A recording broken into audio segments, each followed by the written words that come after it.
Hi guys, this is your girl Wakeji Kamore and welcome to Reflections by Wakeji Kamore.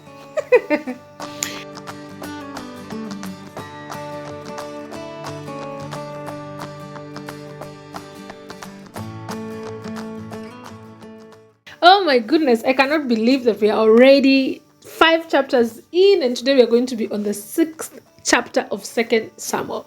So we are currently going through the book of Second Samuel. If you're new here, and we are doing it chapter by chapter. Today we are going to be covering chapter 6, which I will be reading from the NLT version, and then I'm going to give my key lessons at the end of the reading. So kindly just stick through and listen to the end. Also, please subscribe to this channel and invite a friend to this Bible summary journey by sharing this link. Can you guys believe it? We're already 5 chapters in. Today we're going to be reading chapter 6. I hope you are ready because we are about to start. All right. This is what it says. Then David again gathered all the allied troops in Israel, 30,000 in all. He led them he led them to Baalal of Judah to bring back the ark of God, which bears the name of the Lord of heaven's armies, who is enthroned between the cherubim. They placed the ark of God on a new cart and brought it from Abinadab's house, which was on a hill. Uzzah and Ahio, Abinadab's son, were guiding the cart. They carried the ark of God. Ahio walked in front of the ark, and David and all the people were celebrating before the Lord, singing songs and playing all kinds of musical instruments like the lyre, the harps, the tambourines, the castanets, and the cymbals. When they arrived at the threshing floor at Nakon, the oxen stumbled, and Uzzah reached out his hand and steadied the ark of God. Then the Lord's anger was aroused against Uzziah, and God struck him dead because of this. So Uzziah died right there besides the ark of God. Uzziah alikuwa anashikilia tu nini isianguke. It feels it feels unfair, but the instructions of the Lord are instructions of the Lord. David was angry because the Lord's anger had burst out against Uzziah, and he named the place Perez Uzziah, which means to burst out against Uzziah, and it is still called today. David was now afraid of the Lord, and he asked, "How can I ever bring the ark of the Lord back into my care?" So David decided not to move the ark of the Lord into the city of David. Instead, he took it to the house of Obed-Edom of Gath. The ark of the Lord remains there in Obed-Edom's house for 3 months, and the Lord blessed Obed-Edom and his entire household. Then the king David was told, "The Lord has blessed Obed-Edom's household and everything that he has because of the ark of God." So David went there and brought the ark of God from the house of Obed-Edom to the city of David with a great celebration. After the men who were carrying the ark of the Lord had gone 6 steps, David sacrificed a bull and a fattened calf. And David danced before the Lord with all his might, wearing priestly garments. So David and all the people of Israel brought up the ark of the Lord with shouts of joy and blowing of ram horns.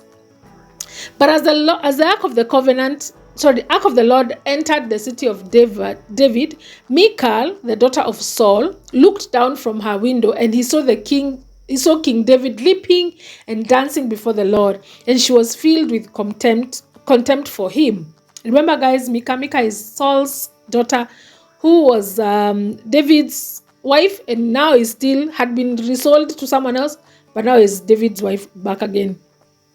So they brought the ark of the Lord and set it in the place inside the special tent David had prepared for it. And David sacrificed burnt offerings and peace offerings to the Lord. When he had finished his sacrifice, David blessed the people in the name of the Lord of heaven's armies.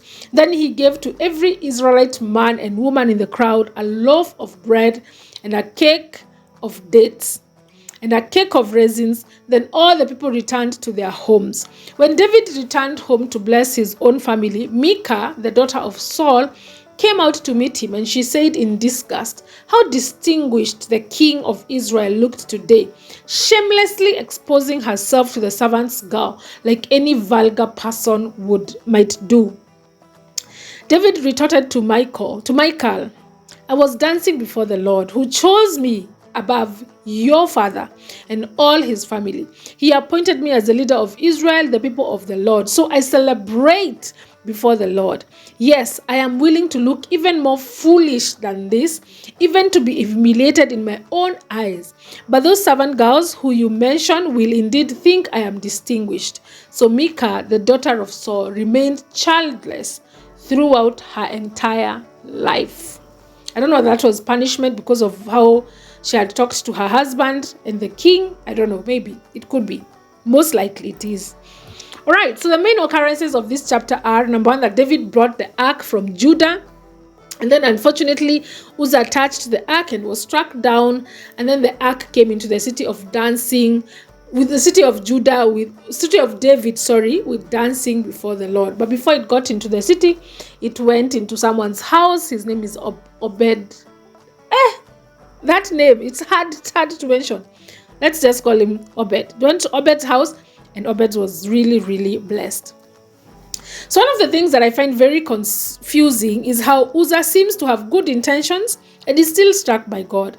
Because of the holy nature of the ark, God had special rules for how it would be transported. For example, no one was allowed to touch the ark. Hata kama inaanguka, wacha ianguke, do not touch it. Can you imagine? In the book of Numbers, the Kohathites, I don't know whether you guys remember the Kohathites, or one of the clans of the Levites, they were designated to carry the poles that were slipped through the rings on both sides of the ark. So they were really literally not touching the ark with it, using their arms. They would put the poles inside those rings, and that's how they would carry the ark. Both of these laws were violated during this transport of the ark in this specific time from Jerusalem, because David had put this ark of the covenant on top of an ark of a cart. Yani ilikuwa juu ya mkokoteni. Even if the mkokoteni was new, as it records that it was new, but that's not how it was supposed to be transported to begin with. And then Isitoshe, having put the ark on a cart, disregarded first its holy nature. And so when Uzziah went ahead to touch the ark, even though he intended to support it because it might have fallen off the cart, he acted against the law. You see, the thing is that when I was younger, I used to think, okay, maybe sometimes even now, I used to think that I was wiser than my parents. I used to think that I'm wiser than authority or someone who tells me this, don't do this. I would hear and understand the instruction, yes, but simply I thought I had better ideas. I thought, you know what, I have a better idea to do this. People in general, humans in general, struggle with authority for the similar reason. We think we know better than those who are in charge. Sometimes we do the same to God, thinking that our way is better. But this is what we can do. This is our challenge for today. How about you make a list of the things that you'd want to do God's way? As a matter of fact, you can title that list, Things I Need to Do God's Way. And keep that list with you. And every time you read through the Bible and find something you're struggling to do God's way, pray about it and add it to that list. Pray over that list on a regular basis, handling those things over to the Lord over and over and over. And remember, when He gives instruction, it is for your own good, it is for your glory, it is for His glory, and it is for your good. It's actually for His glory and your good. It is more for you than it is for Him. So, come up with a list of things that you struggle to do God's way. And every time you see something in the Word of God that you're like, this one I'm struggling to do God's way, write it on that list and keep giving that list to God over and over in prayer. And then remember that every single time you see an instruction in the Word of God, it is more for your good than it is for God. It is actually for your good and just His glory. My second takeout is how the same ark of the Lord that represented the very presence of God was taken to the house of Obed-Edom. This is the same ark of the covenant that Uzziah touched and died.